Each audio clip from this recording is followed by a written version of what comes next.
Hi, welcome to Law Prapancham, Class 7 of Hindu Marriage Act 1955. In that chapter 4, Nullity of Marriage and Divorce. ఈ chapter లో section 11 నుంచి 18 వరకు ఉన్నాయి.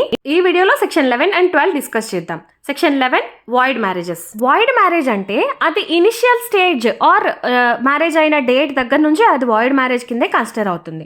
ఈ section లో చెప్పిన వాటి ప్రకారంగా ఏదైతే జరుగుతుందో మ్యారేజ్ హిందూ మ్యారేజ్ యాక్ట్ 1955 వచ్చిన తర్వాత అవన్నీ కూడా ఈ సెక్షన్ ప్రకారం void marriages. Section 5 subsection 1, subsection 4, subsection 5 ప్రకారం ఏవైతే మ్యారేజెస్ జరుగుతాయో వాటన్నిటినీ కూడా మనం వాయిడ్ మ్యారేజెస్ కింద కన్సిడర్ చేస్తాం.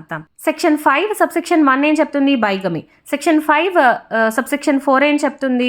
Degrees of prohibited relationship. Section 5 subsection 5 ఏం చెప్తుంది? సపిండా రిలేషన్షిప్. సెక్షన్ ప్రకారం బైగమి, పాలిగమి, పాలిండ్రీ అయితే ఇవన్నీ వాయిడ్.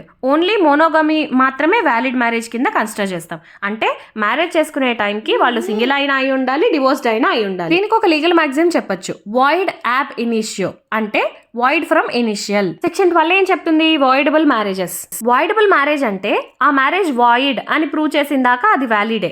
వాయిడబుల్ మ్యారేజ్ అంటే మ్యారేజ్ అయిన డేట్ దగ్గర నుంచి, అంటే ఇనిషియల్ స్టేజ్ దగ్గర నుంచి అది వ్యాలిడ్ గా కన్సిడర్ చేస్తాం, కోర్టును అప్రోచ్ అయ్యి అది వాయిడ్ అని ప్రూవ్ చేసేదాకా. సెక్షన్ 5 సబ్సెక్షన్ 2 ప్రకారంగా ఏదైతే మ్యారేజెస్ జరుగుతాయో అవి వాయిడబుల్ మ్యారేజెస్. సెక్షన్ 5 సబ్సెక్షన్ 2లో ఏం చెప్పారు? ఇన్సానిటీ, పిచ్చి, అన్సౌండ్నెస్ ఆఫ్ మైండ్. అండ్ ఒక మ్యారేజ్ గనక ఇన్సానిటీ వల్ల కానీ, ఇంపార్టెన్సీ అంటే not capable of sex or పిల్లల్ని కనలేకపోవడం, consent by force, consent by fraud, పెళ్లి జరిగినప్పుడు పెళ్లి కూతురు గనక ప్రెగ్నెంట్ అనుకోండి, అది వాయిడబుల్.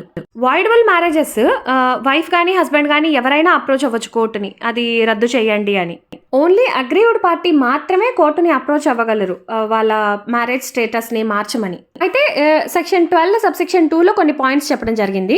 మ్యారేజ్ ఫ్రాడ్ వల్ల కానీ ఫోర్స్ వల్ల కానీ జరిగింది అనుకోండి, అది ఫ్రాడ్ ఫోర్స్ వల్ల జరిగింది అని తెలిసిన సంవత్సరం లోపు మనం పిటిషన్ వేసుకోవాల్సి వస్తుంది కోర్టుకి. సంవత్సరం లోపలే వేయాలి, సంవత్సరం దాటితే వేయడానికి అవకాశం తగ్గుతుంది. పెళ్లి మోసపూరితంగా జరిగింది అని తెలిసినప్పటికీ వైఫ్ అండ్ హస్బెండ్ హ్యాపీలీ వాళ్ళు దాంపత్య జీవితాన్ని గడుపుతున్నట్లయితే వాళ్ళు పిటిషన్ అనేది వేయడానికి అవకాశం ఉండదు కోర్టుకి. పెళ్ళైనప్పుడు వైఫ్ ప్రెగ్నెంట్ అని హస్బెండ్ కి తెలియకపోతే అప్పుడు కోర్టు సాటిస్ఫై అయితే పిటిషన్ వేసుకోవచ్చు పెళ్లిని రద్దు చేయమని. అండ్ ఇది కూడా సంవత్సరం లోపలే వేసుకోవాలి. పైన ఏవైతే చెప్పబడ్డాయో అవి తెలిసిన దగ్గర నుంచి wife and husband inter course చేయకూడదు, అప్పుడు మాత్రమే పిటిషన్ వేసుకునే అవకాశం ఉంటుంది. That's all about section 11 and 12 of Hindu marriage act.